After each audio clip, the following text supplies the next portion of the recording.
Good evening. I'm Michael Kaplan, President and CEO of the Melanoma Research Alliance, and I'm honored to be a part of this evening's program.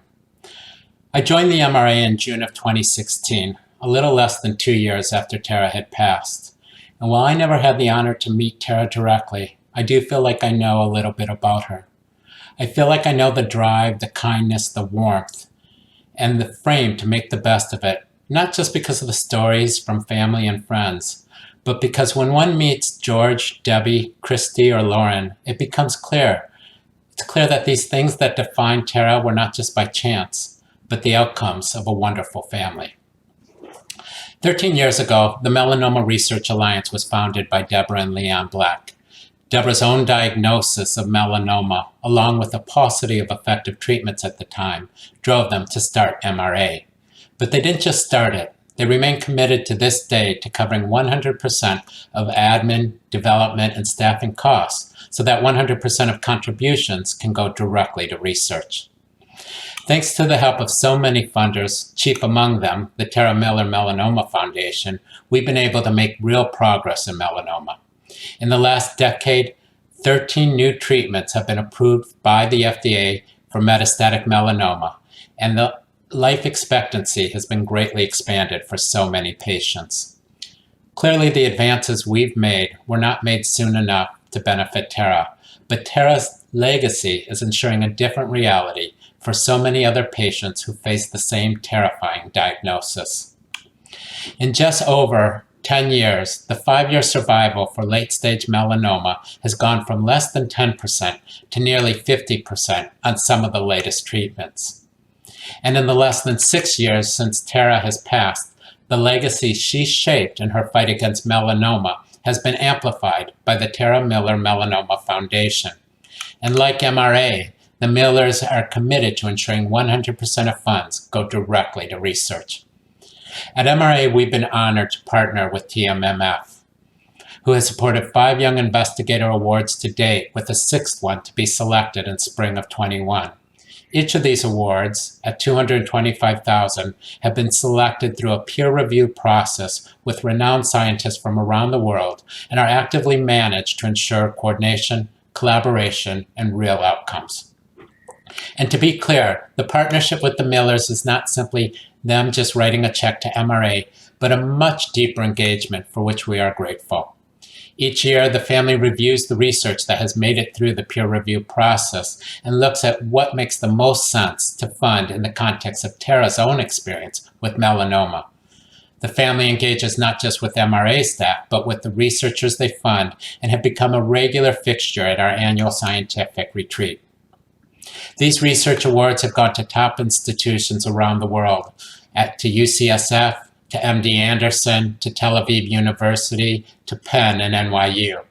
And while there's no way I can do justice to the research they have funded and all the outcomes achieved, I do want to spotlight just a bit of it here tonight.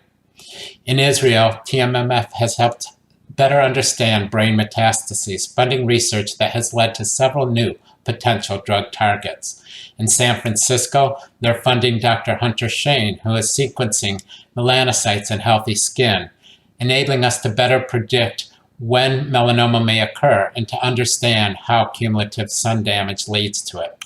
And at MD Anderson, they're funding Dr. Kunal Rai, who's studying molecular predictors for the efficacy of checkpoint immunotherapies. They're helping us understand what patients can benefit most from these treatments and identifying new targets to combine with these treatments for better outcomes. And the research being funded is not only making a difference in melanoma, but is mapping a plan forward in so many other cancers. In fact, the immunocheckpoint therapies first approved in melanoma have since been approved to treat well over a dozen other cancers. I'd like to close with where I began. While I missed the opportunity to ever meet Tara myself, I can see the bright star that she was in the gathering of all of you each year. And while we can't all be together this year in Atlantic City, know that the impact is the same, that together we are all helping to honor Tara's legacy in the fight against melanoma. George, Debbie, Christy, Lauren, thank you for sharing Tara with all of us, and thank you for helping to end suffering and death due to melanoma.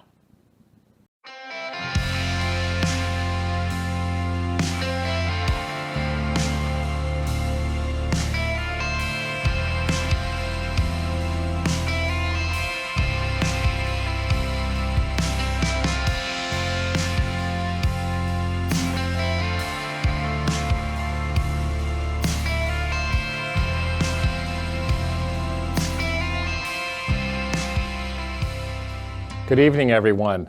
I'm Bob Vonderheide, and I'm the director of the Abramson Cancer Center at the University of Pennsylvania. It's an honor to be here with all of you tonight virtually, though I know we'd much rather be together in person. Thank you all for joining, and a special thank you to George, Debbie, Lauren, Christy, and Josh for continuing to make this important work a priority. I have thought about Tara often during this pandemic. That may sound strange at first, but her motto of finding the silver lining rings so true for me in these moments. While there is no denying that the challenges presented by the COVID pandemic, I am incredibly proud of the entire Abramson Cancer Center community for stepping up and for finding some major silver linings. One of those that I wanted to share with this group tonight is due in large part to early funding from the Tara Miller Melanoma Foundation, something we've now trademarked. We call it Immune Health. Immune Health involves complex profiling of millions of immune cells from every patient, allowing us to harness the immune system as a sensory organ to give us clues about the health of your immune system and how your immune system is reacting to a particular disease. The concept of immune health can be used to understand many kinds of diseases, both cancer and beyond, and including COVID-19. Immune profiling was propelled forward to the Melanoma Neoadjuvant Study, which was funded by the Tara Miller Melanoma Foundation. Much of what we learned from that study helped us inform a timely and an immediate pivot to understanding the immune system of patients with COVID. Penn is world leader in immunotherapy, and immune health monitoring is our next frontier. We have the potential to make visionary change. This kind of change for patients is what Tara envisioned. For decades, our melanoma program has been a national leader in advancing research and innovative care. And I have to applaud the unstoppable combination of Dr. Lynn Schuchter, her leadership team, and the support from the Tara Miller Melanoma Foundation, and each of you. Personally, I am honored to have been one of the first researchers funded by the Tara Miller Melanoma Foundation, and our ideas about combining immunotherapy with radiation are now in clinical trials. Every day, we work to live up to Tara's powerful mission and her tremendous expectations for us. And because of the Tara Miller Melanoma Foundation's philanthropy, our teams have been able to work, collaborate, and translate scientific discoveries into clinical therapies. Philanthropy has allowed us to share our ideas, challenge each other, and work together to support investigators so that they can publish their work, get larger grants, and advance the research on and on. And our orders were very clear. It's our responsibility as physicians and scientists to honor Tara's legacy and carry out her call. And we will carry out her mission of discovery, and we will not rest until a cure is a guarantee for all. And for now, we toast Tara for giving us the ability to push the limits of our knowledge through research to bring an even better tomorrow. Thank you for letting me be part of tonight's virtual event, and I look forward to when we can all be together again in person. Good evening. My name is Dr. Lynn Schuchter, and I'm the proud director of the Tara Miller Melanoma Center at the Abramson Cancer Center at the University of Pennsylvania. I'm so happy to be joining all of you tonight as we celebrate the life of Tara, and we recognize and celebrate the amazing contributions by all of you in support of the Tara Miller Melanoma Foundation. This is not how we wanted to meet, but as Tara would tell us, we need to make the best of it. And so tonight with this virtual platform, we'll share our memories of Tara and raise funds to support an incredibly important initiative, the Tara Miller Melanoma Foundation. When we gather during these special moments, I always think important for me to share with you Tara's story.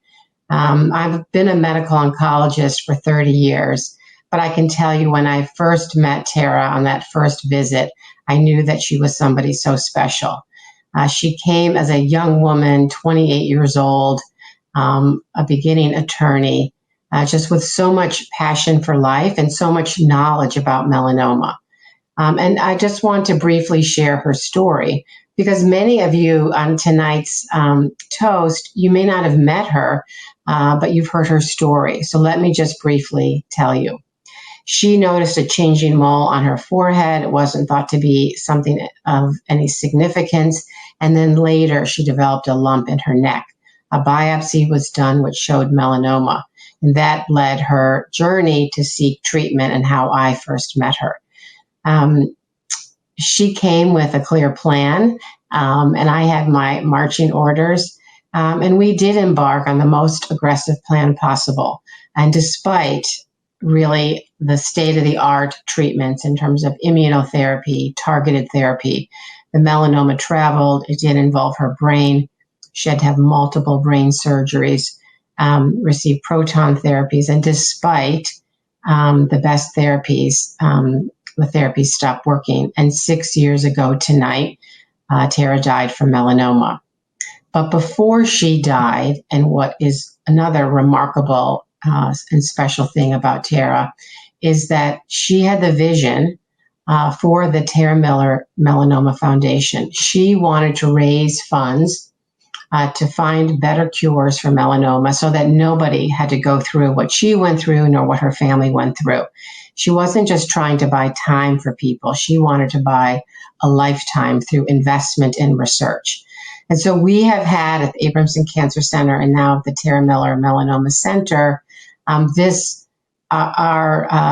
vision and really her passion and commitment for us to do our very best and to work hard and fight hard to find new advances. And that's what this amazing community has done. You have raised more than $4 million to support and invest in new ideas for melanoma research at our Abramson Cancer Center, but also through the Melanoma Research Alliance. It's amazing the impact. I don't think Tara could have imagined that her initial idea would blossom into such a powerhouse of research activity. But I think she galvanized all of us. She galvanized you, and many of you who haven't met her have heard her story.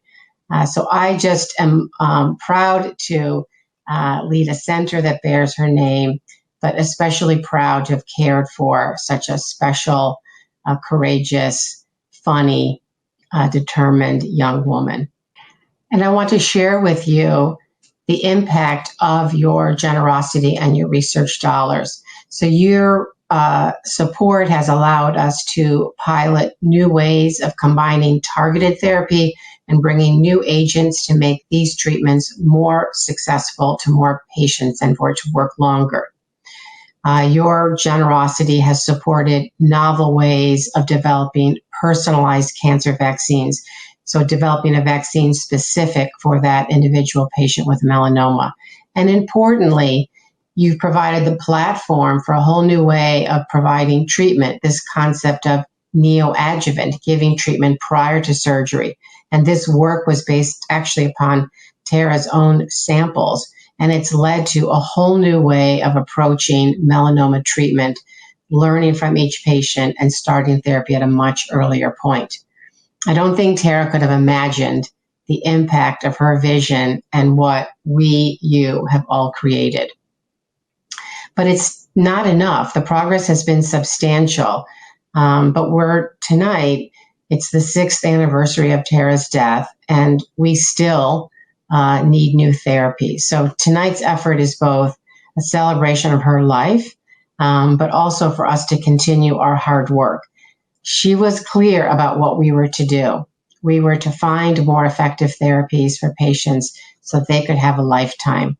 And tonight, that's what this is all about, celebrating Tara and ensuring that her legacy, new treatments, we're able to realize. I want to thank George and Debbie, Lauren and Josh, Christy, baby Taylor, for really bringing all of us into your family and your hearts. This has been such a remarkable relationship from the first day I met her and all of your family. And your community, all of you who are joining us tonight, you've embraced our melanoma program, and we feel so proud to work with all of you. So if we could all raise our glass, and I want to toast to Tara, to her legacy, to her vision, And we will beat this one day. To Tara.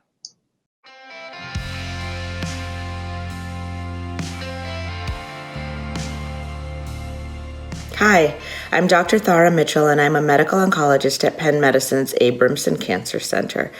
I've been taking care of melanoma patients at Penn for almost 10 years, and I'm so grateful to be part of such a collaborative team.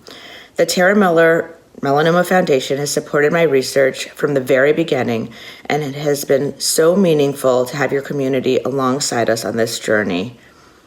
I'd like to share a little bit of our research and the work we do and how your foundation has made such an impact and such an important difference in melanoma research at Penn.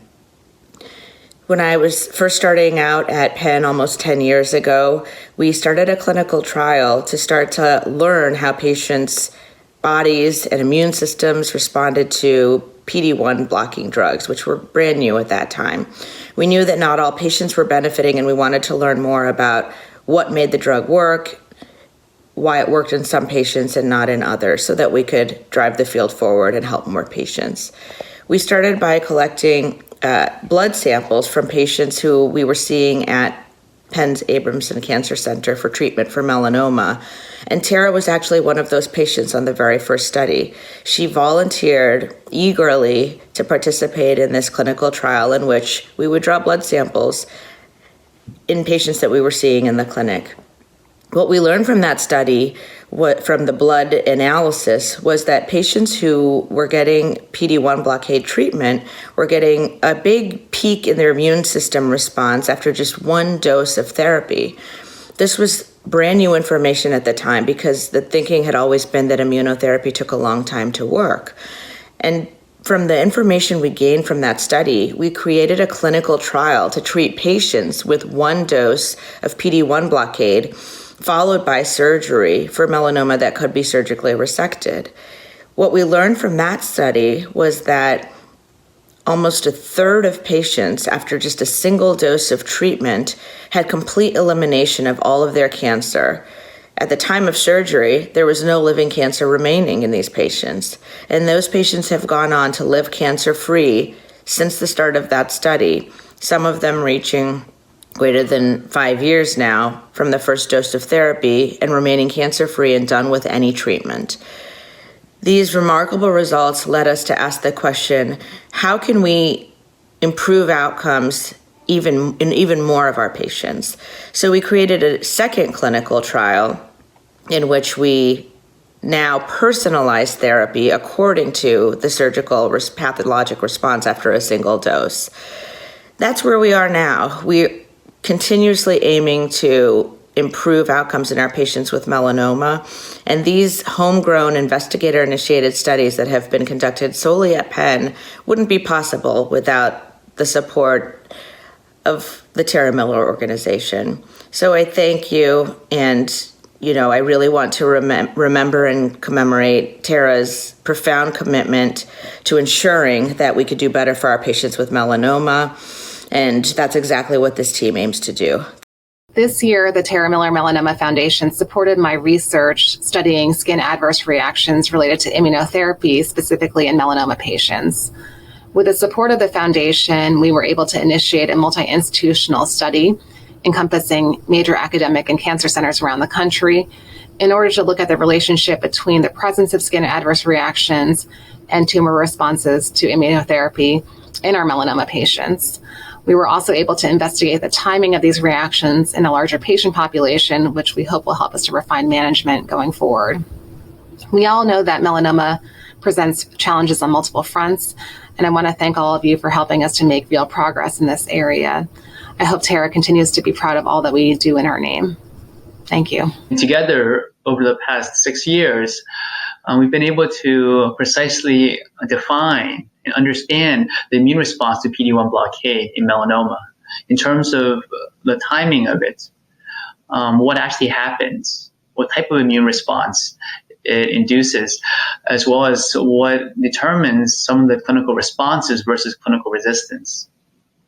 Now, going forward, I want to tackle the next series of questions in trying to raise the ceiling for the efficacy of immunotherapy in melanoma. The Tara Miller Foundation has supported our research related to developing a personalized melanoma vaccine. We are currently leading a phase 1 clinical trial to help patients who do not respond to current immunotherapies. This early study examines the safety and tolerability of pairing a vaccine personalized with the patient's own white blood cells with pembrolizumab to elicit an effective immune response.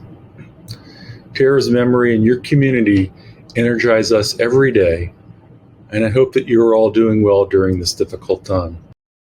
This past year, the Tara Miller Melanoma Foundation supported my research into how a melanoma patient's microbiome may affect their potential response to immunotherapy. We found that receipt of antibiotics can have a profound impact on both the response to therapy as well as survival, and also the likelihood of these patients developing severe treatment-related side effects. We hypothesize that this is related to how the receipt of antibiotics causes a shift in the microbiome. And we're currently looking at blood specimens of these melanoma patients to see if we can identify a soluble factor that may mediate this differential response. While I didn't have the opportunity to meet Tara personally, it is clear that our whole team takes her directive to heart. So I would like to thank you very much for your ongoing support, and I wish you all the best and stay safe and healthy.